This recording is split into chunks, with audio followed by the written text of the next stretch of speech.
S news India को subscribe करें और बेल आइकन दबा दें ताकि आगे की वीडियोस की नोटिफिकेशन आपको आसानी से मिल जाए। नमस्ते, आप देख रहे हैं एस न्यूज़ इंडिया। आज ही के दिन 15 अगस्त 1947 को हमें अंग्रेज़ों से आज़ादी मिली थी। लेकिन अंग्रेज़ों के चंगुल से मुक्त हुआ भारत आज के हिंदुस्तान से काफ़ी अलग था। देश के कई अहम हिस्से उस समय आज़ाद भारत का हिस्सा नहीं थे। 15 अगस्त 1947 के बाद कई दशकों तक इन इलाकों को भारत में जोड़ने का मिशन चलता रहा। कहीं बातचीत से मसला सुलझा तो कहीं सैन्य बल से। 15 अगस्त 1947 के आसपास हैदराबाद की आबादी 1 करोड़ 60 लाख थी। हैदराबाद संपन्न रियासत थी और इस राज्य से निज़ाम को सालाना 26 करोड़ की कमाई होती थी। तब निज़ाम मीर उस्मान अली हैदराबाद पर शासन कर रहे थे।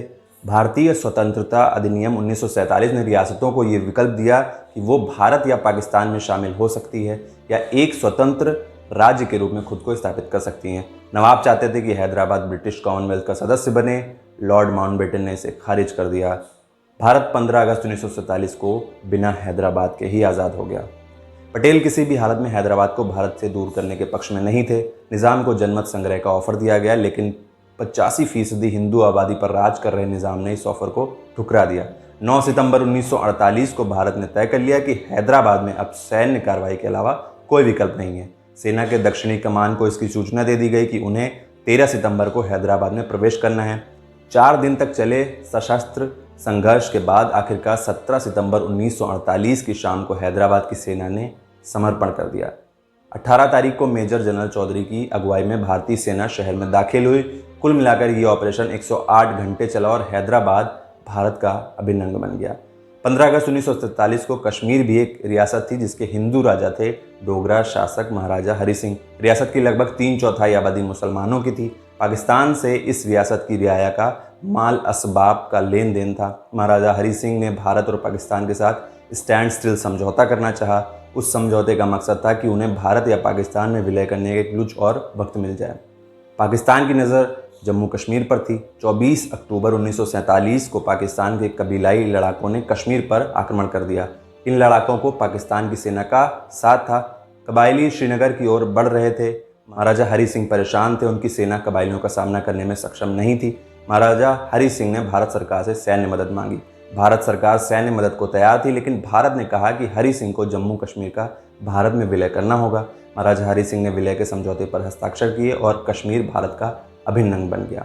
15 अगस्त 1947 को गुजरात के दक्षिण पश्चिम में स्थित एक और रियासत थी जूनागढ़, जो भारत में शामिल नहीं हुई। इस रियासत की अधिकांश जनसंख्या हिंदू थी और राजा मुस्लिम था। जूनागढ़ के नवाब मोहम्मद खान जी ने माउंटबेटन की सलाह को दरकिनार करते हुए 15 सितंबर 1947 को पाकिस्तान में शामिल होने का फैसला किया। भारत सरकार को पता चला तो दिल्ली में हलचल तेज हो गई। गृह मंत्री सरदार वल्लभ भाई पटेल तुरंत इस मिशन पर जुट गए। भारत सरकार ने जूनागढ़ के लिए ईंधन और कोयले की सप्लाई रोक दी। भारतीय सेनाओं ने मंगरोल और बाबरिया वार्ड पर से नवाब का कब्जा छीन लिया। भारत की सख्ती और जनता का मिजाज देखते हुए यहाँ का नवाब कराची भाग गया। 20 फरवरी 1948 में जूनागढ़ में जनमत संग्रह कराया गया। इसमें 91% लोगों ने भारत के पक्ष में विलय का मत दिया। इसी तरह भारत में समुद्र का रोमांटिक सौंदर्य का दर्शन कराने वाला गोवा भी 15 अगस्त 1947 को आज़ाद नहीं हुआ था। इंडिया इंडिपेंडेंस एक्ट 1947 के जरिए अंग्रेज़ों ने अपने कब्जे की ज़मीन को भारत को सौंपने की घोषणा की, लेकिन तब भारत के कुछ हिस्से पुर्तगाल के कब्जे में थे। गोवा पर 1510 से ही पुर्तगालियों का कब्जा था। पुर्तगाल ने तर्क दिया कि जब उन्होंने गोवा पर कब्जा किया था तो भारत गणराज्य अस्तित्व में ही नहीं था। तब भारत के सामने सैन्य कार्रवाई एक ही मात्र विकल्प बची थी। उस वक्त दमन द्वीप भी गोवा का हिस्सा था। 2 अगस्त 1954 को गोवा की राष्ट्रवादी ताकतों ने दादर नगर हवेली की बस्तियों पर कब्जा कर लिया और भारत समर्थक स्थानीय सरकार की स्थापना की।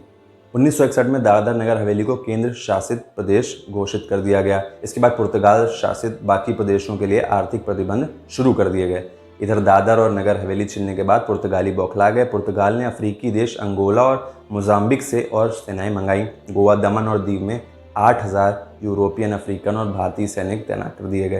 दिसंबर 1961 में भारत ने ऑपरेशन विजय लॉन्च किया। पुर्तगाल को शांति प्रिय भारत से ऐसी प्रतिक्रिया की उम्मीद नहीं थी। 19 दिसंबर 1961 को तत्कालीन पुर्तगाली गवर्नर मैन्यू वास्को डी सिल्वा ने भारत के सामने सरेंडर कर दिया। आज़ादी के वक्त गोवा, दमन दीव, दादर और नगर हवेली पुर्तगाल का हिस्सा थे, तो पौंडीचेरी फ्रांसीसी उपनिवेश था।